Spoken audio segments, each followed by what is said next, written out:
Assalomu alaykum. Men Nozima Abdurahmonovna. Azbeyni o'qituvchisi bo'laman.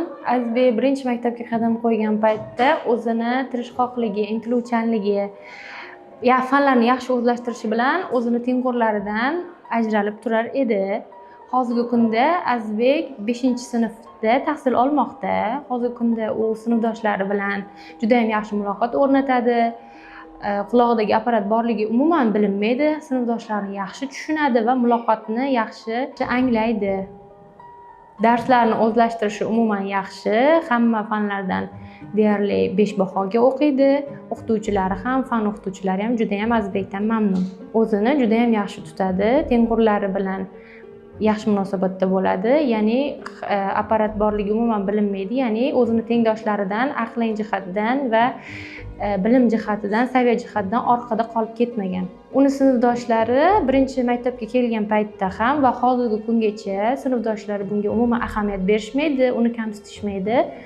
O'zlarini sog'lom sinfdoshiga qaragandek qarashadi. Azbek, yoshi nechida? Yoshim 11 yoshda. Nechinchi sinfda o'qiysan? 5-sinf. Darsdan bo'sh vaqtlaringda qaysi mashg'ulotlar bilan shug'ullanasan? Uyga borganimdan keyin har kuni futbolga boraman. Do'stlaring qancha? Do'stlarim ko'p. Katta bo'lganingda kim bo'lmoqchisan? Katta bo'lsam harbiy bo'lmoqchiman. Ovoz protsessorini qanday eshityapsan? Apparatim yaxshi eshitish uchun yordam beradi.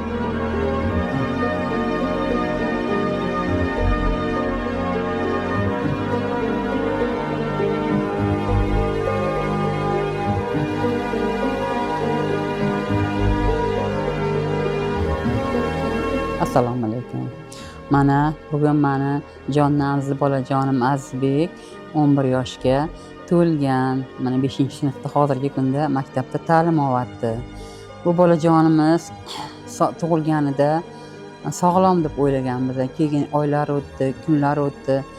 Gapirishidan ozgina darak bo'lmadi. 1 yoshdan ozgina oshganda buni doktorlarga, hamma joylarga murojaat qilib, eshitishi ozgina pastligini 4-darajali eshitish pastligini biza doktorlarimiz bizaga diagnoz qo'yib berishdi.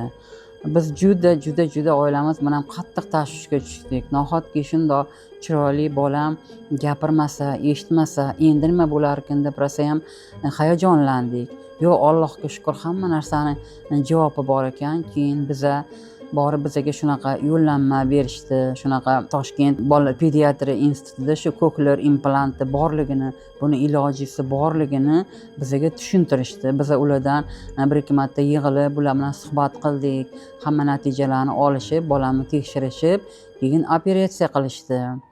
Operatsiyani o'sha Avstraliyadan kelgan o'sha firmani bilimdonlari, yengil vrachlarimiz qilishdi. Operatsiya juda muvaffaqiyatli o'tdi. Operatsiyadan ko'ngillarimiz to'ldi. Operatsiya davomida, operatsiyadan keyin ham bolamni nazoratga olib, mutaxassislar har doim tekshirib, kerak paytda o'zini olib borib tekshirtirdik, kerak paytda telefon orqali muloqotda bo'lib, hol-ahvol so'rab turishdi.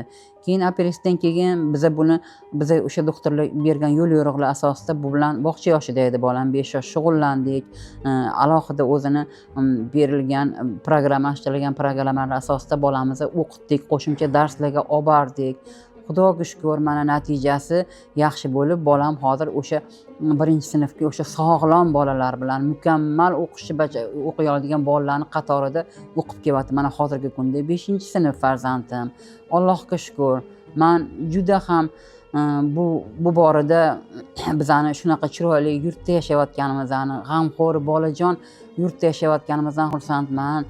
Buni orqasida turgan, bu bolalar uchun bosh qotirib, bu bolalarga g'amxo'rlik qilgan avvalambor Sog'liqni saqlash vazirliklariga ming marta, yurtboshimizga rahmat deyman. Shu operatsiyani muvaffaqiyatli o'tkazib kelayotgan ko'klar implanti rahbariyatiga minnatdorchiligimni bildiraman. Bir ona sifatida, bir buva sifatida. Yana aytamanki, yo'q, qo'rqmanglar. Agar farzandingizda shunaqa ozgina kamchilik bilan tug'ilgan bo'lsa, onalar hech qachon qo'rqmang. Karlik bedavo emas. Karlik hozir Xudoga shukr hamma narsa, ilm, fan juda taraqqiyot etgan, rivojlangan. Hech narsadan qo'rqmang, faqat ozgina e'tibor bilan bolalarni Xudo xolasa shifokorlar huzuriga olib borib o'shanaqa operatsiyalardan qilsanglar muvaffaqiyatli o'tib yana bolalarimiz sog'lom hayotga, sog'lom farzandlarni qatorida bo'lib, xudo xohlasa yurtimizni ravnaqi uchun, gullab yashnash uchun o'z xizmatlarini qilishadi. Men bu farzandimdan judayam xudo xohlasa umidlarim katta. Bolajonimni mukammal o'qitib, bir mukammal institutda o'qitib, el yurti ravnaqi uchun o'zini kuchi, fidoyi inson bo'lib kuchini qo'shishiga ishonaman. Hammanglarga yana bir bora rahmat deyman. Omadlaringiz bersin. Sog' salomat bo'ling. Asalim man.